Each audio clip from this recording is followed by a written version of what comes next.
What it is, y'all, it is your old boy Pilk, and today we're going to kind of do double duty, as you can kind of tell by the title. We're going to talk about the before you summon situation with the incoming banner, but because there's only banner, and because we got a limited number of data mines, we're going to talk about them both in the same video, so we're just going to kind of do double duty here. Now, first things first, let's talk about the before you summon situation tonight. We are getting this banner incoming, and this is an interesting situation. All of the 3rd anniversary banners thus far have been double rates. This one does not look like it's double rates, but all of those double rates banners have had every single general pool unit in the draw, and I feel like this is not going to be an exception. I really feel like every single general pool unit's going to be in here. There's only 2 units on the banner, so it really makes sense. You are still guaranteed a unique unit on the 1st, 4th, 7th, and 10th draw. And both these units are really, really, really good. Let's talk about Bell real quick, okay? First of all, this is the art we're getting for Bell. It's really hard to see, actually, on this background. Let's jump in and look at his stats. We talked a little bit about this yesterday, but let's talk in a little bit more detail today regarding what we're looking at here, okay? So, HP's got 3,500 HP. That isn't as good as I would like to see. There's a lot of modern units that have had way more HP. So this is a unit that might be a little bit squishy. Agility's really, really good. Double S stat for agility. Double S stat for, I believe that's Dex. So really good unit all around as far as stats go, with the exception of health. Health probably isn't going to be the greatest stat ever. Magic is off the chain. Triple S stat for Magic is phenomenal. I think like 1,800 is the triple S stat, and he's almost got 2,000. In fact, get a little CP in there, and he will have 2,000. So he's going to hit like an absolute truck. And remember, well, we'll get to that in a moment. Let's talk about his skills. Let's talk about his skills real quick here. Okay, so this Bell, it is worth noting he doesn't ever buff himself. So if you really want him to hit hard, you're going to have to do external buffs. But skill number 1 is a foes plural, fast, mid-light magic attack with temporary magic boost and ultra critical rate, and negative 35% strength and magic for 2 turns.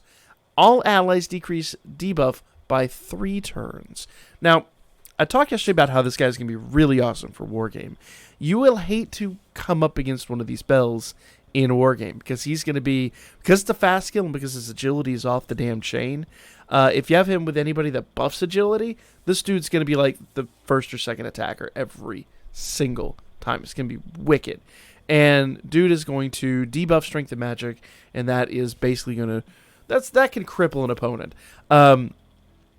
The decreased debuff basically means if Bell attacks first, and there's another one of these Bells on the other team, basically when that Bell attacks, he removes those debuffs, then he debuffs you. So it's going to be a real mixed bag. As fun as it would be to say he's going to be the next World Tournament like monster, it's going to be interesting because the person that gets him off second is going to actually have the better advantage. And everybody really, and this is what's interesting, is the goal with Wargame is basically to win that race to get the first attack out. And getting the debuffs out is going to be nice, but if you're going up against a Bell, and that second Bell then, like, debuffs, is like, your Bell comes out, debuffs, and before anybody else can attack, that other Bell debuffs. What are you going to do? Like, your Bell already did his removal. You're going to kind of be sitting there with your pants around your ankles. So it's going to be really interesting to see how this is going to play out. Skill 2 is a foes, plural, super light magic attack with ultra uncounter rate. So that also means that skill 2 won't be able to be countered in Wargame, and is an AoE and a super light attack. And increases buff length by 2 turns. Self, 2 extra actions, foes, low light magic attack. So, like, I'm going to be real. Skill 2 is deadly. The inability to counter is going to be awesome. And decrease buff length by 2 turns. So basically what he's going to do is he's going to come out of the gate and he's going to be like, cool, that buff you just did yourself, it's gone.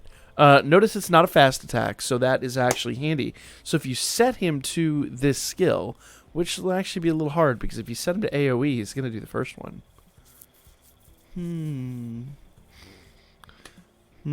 I wonder if buff would do that, because that technically does buff. I don't know, we'll have to play with him and see how he does. We'll have to do some tests in Wargame and see how this dude works out. But the long and the short of it is getting those extra 2 attacks is going to be deadly. The encounter rate is going to be pretty wicked. Yeah, it's going to be really, really, really interesting. I don't recollect. Maybe someone would pay... I didn't pay enough attention during Wargame this time. I was just on the grind. I wonder if they can counter those 2 extra attacks. If they can, that actually could be kind of a bad thing. But I don't know. Really interesting.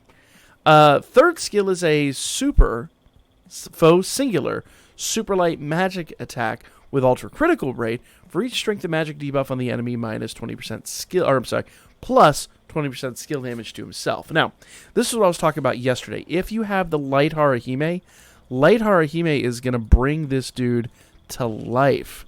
Light Harahime is going to really, really, really help him out in this regard, because you're going to come out of the gate with skill 1. You're going to do a big debuff. Skill 2, you're going to get those extra attacks.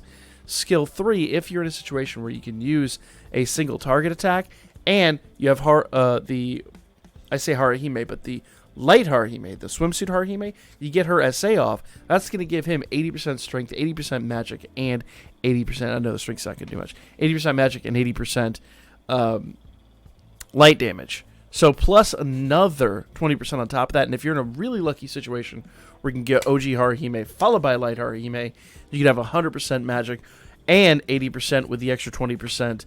You're going to basically be doing 100% across the board. It's going to be filthy. That attack is going to be killer. Trust me, killer in Record Buster. It's going to be really interesting.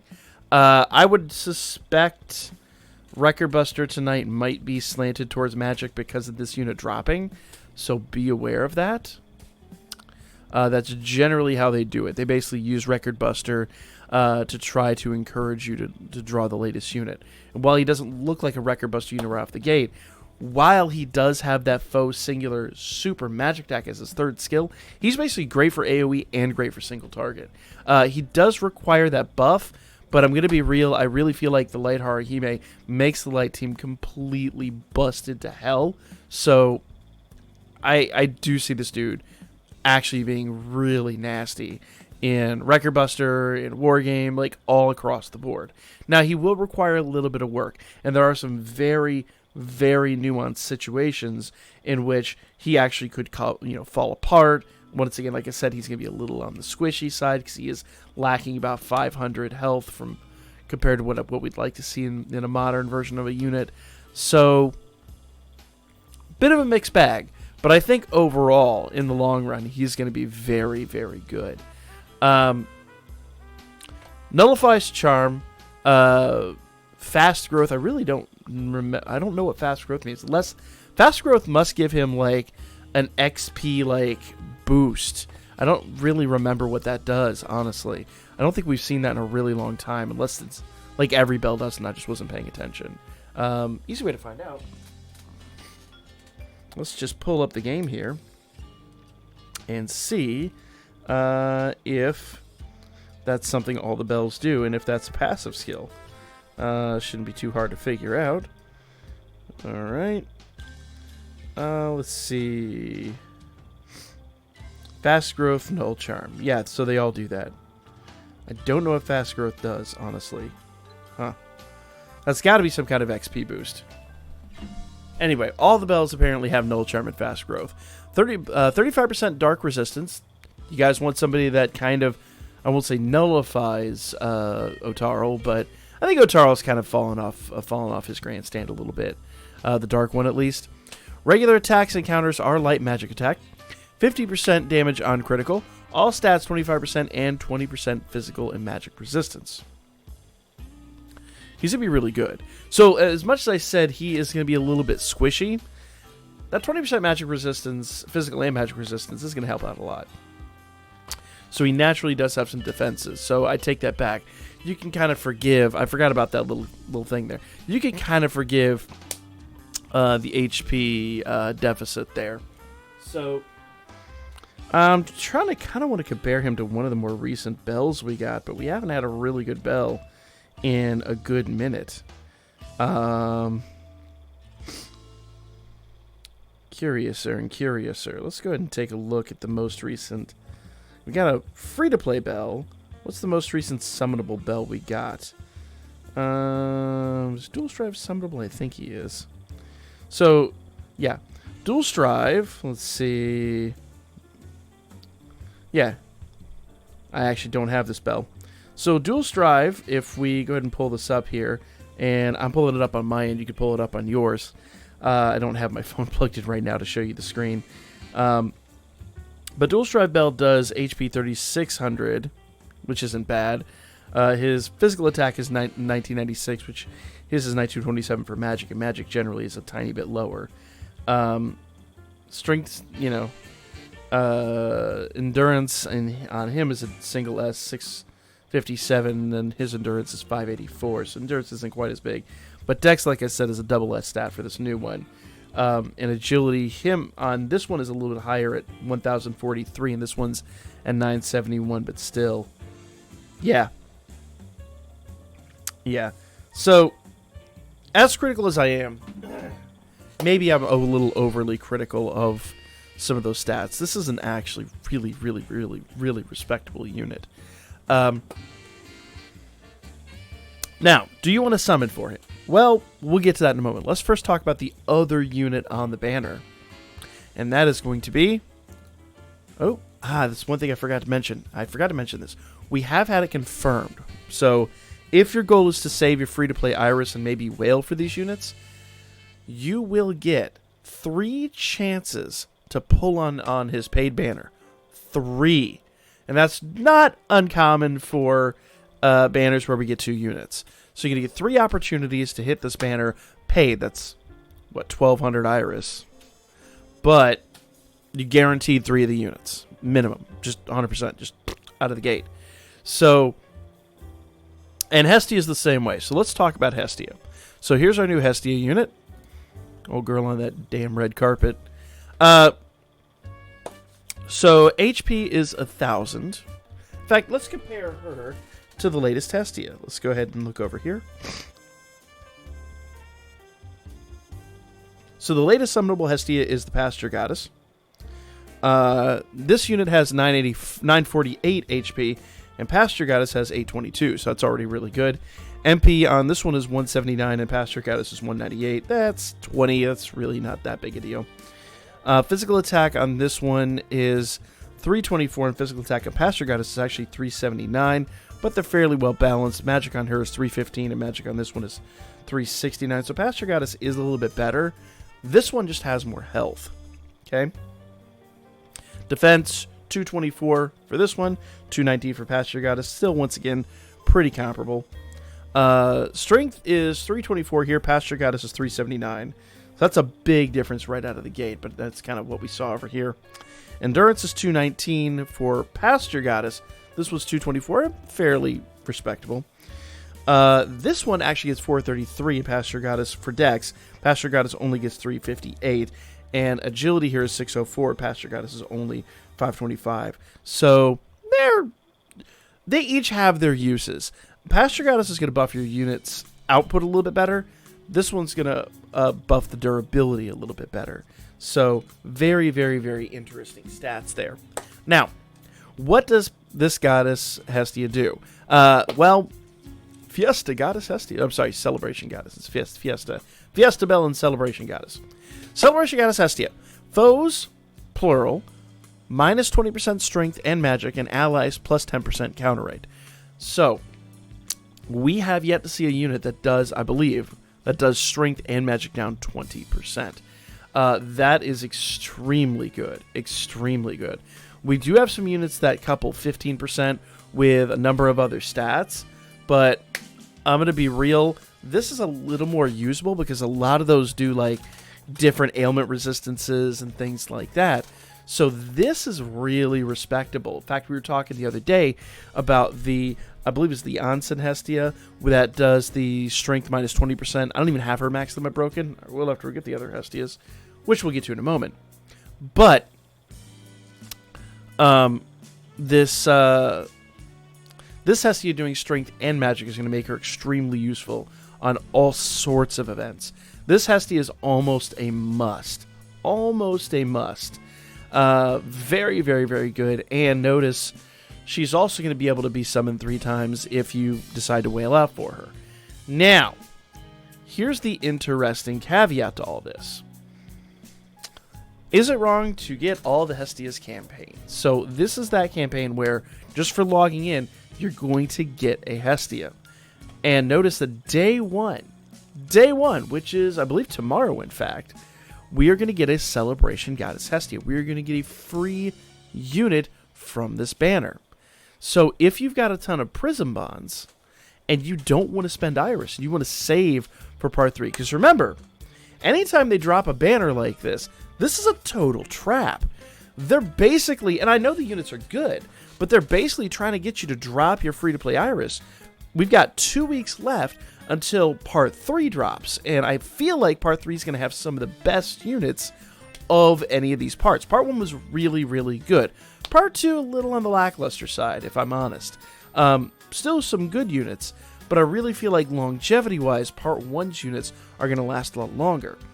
Part 3, I feel like we're going to finally get a summonable Ryu. I think Otaro's pretty much confirmed based on the story.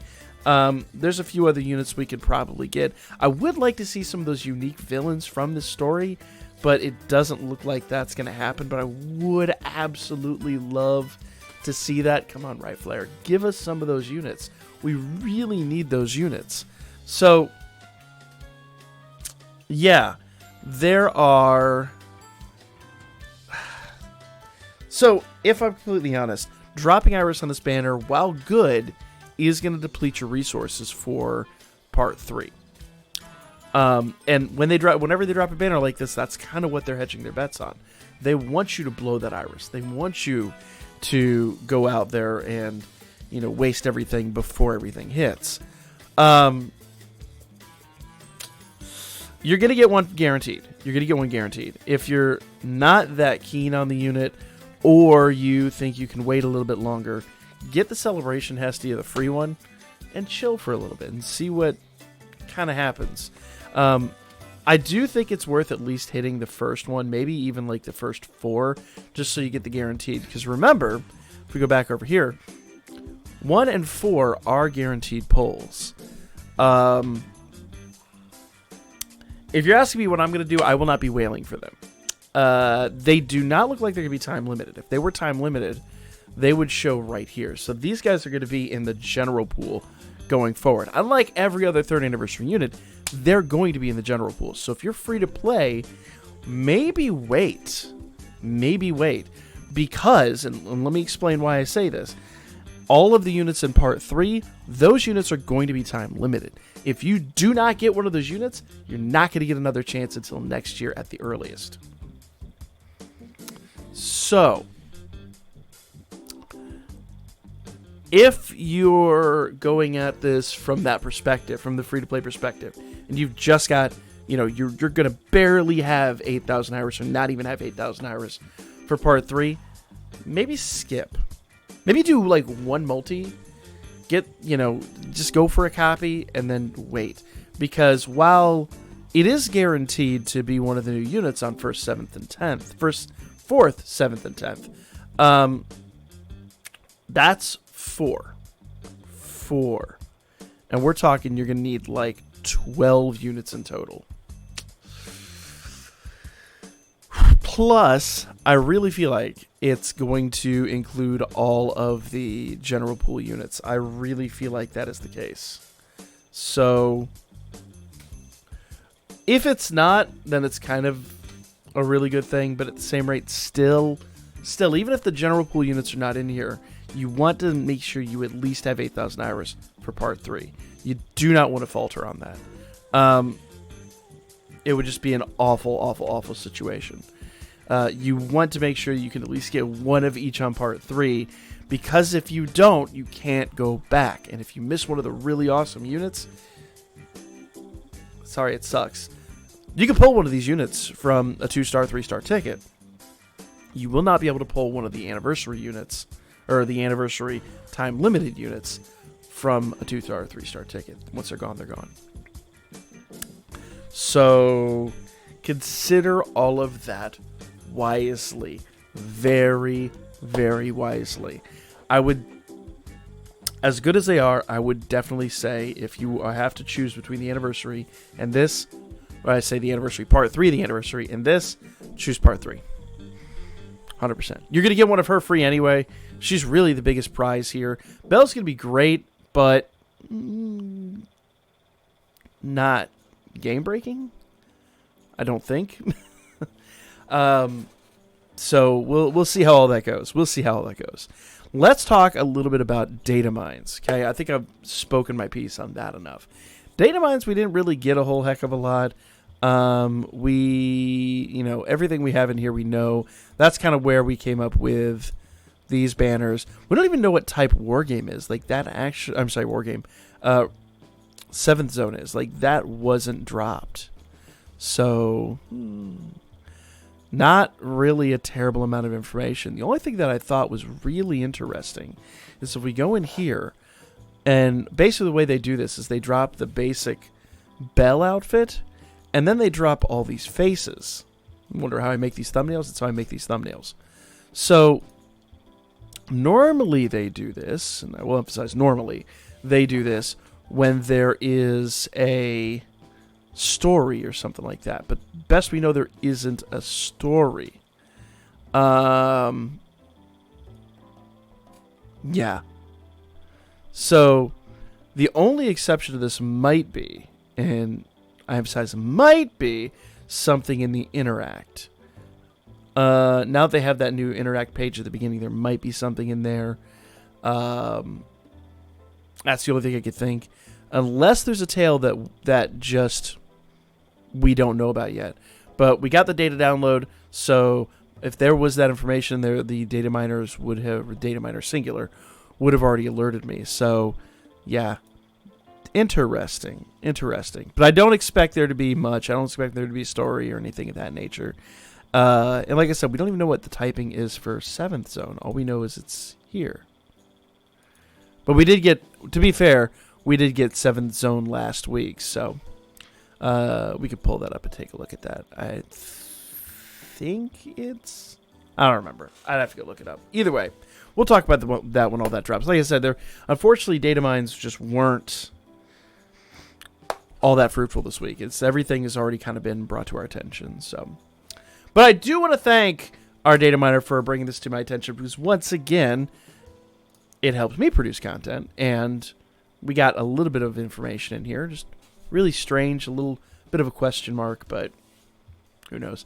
Like I said, unfortunately, there just wasn't a lot to talk about, but I still wanted to talk about it because I know you guys look forward to this. So, remember, if you're free to play, and if you have to choose between this and third part of 30th anniversary, choose third part of 30th anniversary, 100%.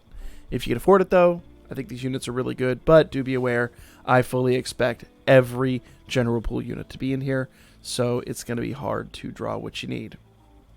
But you can always whale. That's an option. Let me know what you guys thought in the comments section down below. Like, comment, and share, and I will catch you guys on the next one. And subscribe if you haven't already, and hit that notification bell to stay up to date. We're going to talk about Record Buster later this evening, so stay tuned for that.